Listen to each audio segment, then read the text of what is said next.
Dalam perspektif sejarah pemerintahan, jauh sebelum masa penjajahan, Amphoang ini telah berpemerintahan sendiri. Dalam bentuk kerajaan, ini menunjukkan rakyat Amphoang telah sadar tentang pentingnya berpemerintahan untuk mengatur keteraturan hidup masyarakat. Singkat cerita, para leluhur Amphoang duduk bersama, berdiskusi bersama, dan bersepakat bersama membentuk pemerintahannya. Dalam kehidupan bersama saat ini, benar-benar terwujud keteraturan hidup. Bahkan ada kerjasama yang teratur dengan kerajaan lain, seperti kerajaan Ambenu, kerajaan Sonbai. Satu bukti fenomenal yang cukup dibanggakan oleh generasi Amphoang saat ini dalam masa penjajahan, Belanda maupun Jepang tidak pernah berhasil masuk ke wilayah Amphoang. Kegigihan rakyat Amphoang untuk mempertahankan kedaulatan Amphoang sangat luar biasa. Dalam masa kemerdekaan, meskipun ada bisluit untuk mengangkat kepala Swapraja Amphoang, tetap saja rakyat Amphoang masih melestarikan pemerintahan kerajaan Amphoang bahkan hingga saat ini. Runtunan sejarah pemerintahan Amphoang pada arasnya boleh dinyatakan bahwa Amphoang sesungguhnya menjadi salah satu daerah istimewa dalam belantika pemerintahan Negara Kesatuan Republik Indonesia. Karena selain tidak pernah dijajah, juga sistem pemerintahannya masih kuat dianut dan dilestarikan oleh Amphoang hingga saat ini. Salah satu bukti fenomenal yang patut diketahui yaitu dalam rangka penyelesaian masalah sengketa perbatasan antara NKRI dan RDTL pada segmen Naktuka sejak tahun awal 2000-an justru baru dapat diselesaikan pada tahun 2015. Setelah ada inisiasi dari pemerintah pusat dan negara yang memberikan peran besar kepada Raja Amphoang dan Raja Ambenu untuk menyelesaikan secara adat. Saat ini gaung eskalasi masalah pada segmen Naktuka menjadi reda, damai, dan tidak lagi ada gesekan-gesekan horizontal. Hal ini yang patut direnungkan yaitu lokasi pembangunan observatorium. Penetapan lokasi tersebut semula ada gesekan yang cukup mengemuka dikuasai oleh negara. Pembangunannya sempat tertunda, bahkan hampir dialihkan ke. Namun, adanya kerelaan pemerintah memberikan peran kepada Raja Amphoang. Pada akhirnya, Raja Amphoang menyerahkan lokasi tanah tersebut justru observatorium berjalan lancar hingga saat itu. Akan diresmikan oleh Presiden Republik Indonesia. Oleh karena itu, dalam kaitan dengan calon daerah otonomi persiapan Kabupaten Amphoang, boleh kami nyatakan bahwa ide pembentukan calon daerah persiapan Kabupaten Amphoang benar-benar terlahir dari kehendak rakyat Amphoang. Tuntutan kebutuhan rakyat Amphoang bukan sekedar berpemerintahan sendiri, tetapi lebih dari itu mewujudkan Amphoang sebagai Pahbinoni dan Nifu Binoni. Sebagai titipan tanggung jawab para leluhur kepada generasi penerus Amphoang. Adanya guliran tuntutan kebutuhan rakyat Amphoang untuk membentuk pemerintahan sendiri bukan keinginan belaka, tetapi didasari oleh kekuatan potensi sumber daya yang secara kasat mata melimpah di Amphoang.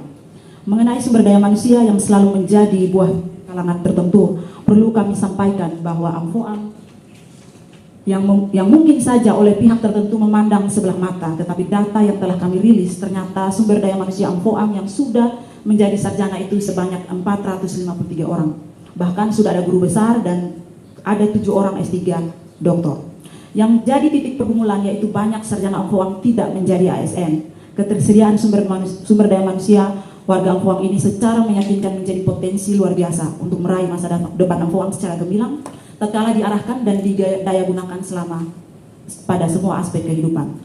Kami sebagai rakyat Indonesia yang berasal dari wilayah Amphoang dan tersebar di berbagai pelosok tanah air telah mengorganisir dalam wadah panitia calon daerah persiapan Kabupaten Amphoang, Ikatan Keluarga Amphoang, dan Lembaga Pemangku Adat Amphoang berkewajiban untuk bertanggung jawab bersama pemerintah daerah dalam rangka mewujudkan Amphoang sebagai daerah persiapan. Sehubungan dengan itu, kami seluruh rakyat Amphoang merasa terpanggil untuk menyampaikan hal-hal sebagai berikut kepada Bapak Bupati. Yang pertama, kami atas nama semua elemen masyarakat Amphoang menyampaikan apresiasi penghargaan, terima kasih yang setinggi-tingginya, bahkan pujian kepada pemerintah pusat dan pemerintah daerah Kabupaten Kupang beserta semua unsur pemerintahan yang ada yang terus mengimplementasi berbagai kebijakan pemerintah daerah di wilayah Amphoang. Yang kedua, kami atas nama elemen masyarakat Amphoang dimanapun berada telah bersepakat dan berkomitmen untuk proaktif mendukung pemerintah Kabupaten Kupang dalam rangka mempercepat proses persiapan calon daerah otonomi baru. Yang ketiga, pembangunan observatorium di wilayah Kecamatan Amphoang Tengah merupakan satu mega proyek strategis nasional. Sesuai informasi yang berhasil kami peroleh, Bapak Presiden Republik Indonesia akan meresmikan proyek tersebut dalam waktu yang tidak terlalu lama. Untuk itu, kami sangat mengharapkan menjelang atau pada saat acara peresmian, kiranya Bapak Bupati berkenan memfasilitasi perwakilan rakyat Amphoang beraudiens dengan Bapak Presiden terkait calon daerah persiapan Kabupaten Amphoang sekaligus mempercepat pembangunan PLBN di Amphoang Timur. Yang keempat, Keunggulan wilayah Amfoang sebagai salah satu destinasi wisata saat ini semakin menggeliat. Salah satunya fenomena menarik di objek wisata Gunung Timau dan sekitarnya. Oleh karena itu kami mohon uluran tangan Bapak Bupati untuk membantu kami membuat satu keputusan yang mengikat membatasi transaksi jual beli tanah di wilayah Amfoang. Yang kelima, lokasi calon ibu kota daerah persiapan Kabupaten Amfoang yang telah disepakati dan diserahkan oleh para ketua Amfoang kepada pemerintah Kabupaten Kupang kiranya dipersiapkan dan diberdayakan melalui kebijakan pemerintah Kabupaten Kupang. Yang keenam, saya atas nama elemen masyarakat Amfoang menginformasikan bahwa sesuai hasil komunikasi dengan sejumlah pemangku kepentingan pada level pemerintahan pusat, antara lain pada optimistis manakala Amfoang mendapat perlu perhatian serius dari pemerintah pusat karena selain merupakan berada terdepan di NKRI dalam berhadapan dengan negara Timur Leste, Amfoang terdapat juga mega proyek berskala nasional bahkan internasional, sehingga membutuhkan pengakuan khusus dan perlakuan khusus. Oleh karena itu, evaluasi kolosal terhadap bobot tingkat kesiapan wilayah Amfoang dalam mempersiapkan daerah persiapan Kabupaten Amfoang merupakan tindakan pemerintahan yang harusnya prioritas. Hasil evaluasi tentang tingkat kesiapan ini mempersiapkan daerah untuk masa moratorium ini pada gelarnya merupakan kesempatan emas. Sehingga ada parameter yang belum memenuhi syarat, maka ini sebagai input berharga untuk membenahinya. Yang terakhir, seluruh elemen masyarakat Amfoang siap memberikan dukungan maksimal kepada pemerintah Kabupaten Kupang dalam rangka evaluasi 7 parameter lain sebagainya yang sesuai amanat regulasi. Demikian tuntutan dari Lembaga Pemangku Adat.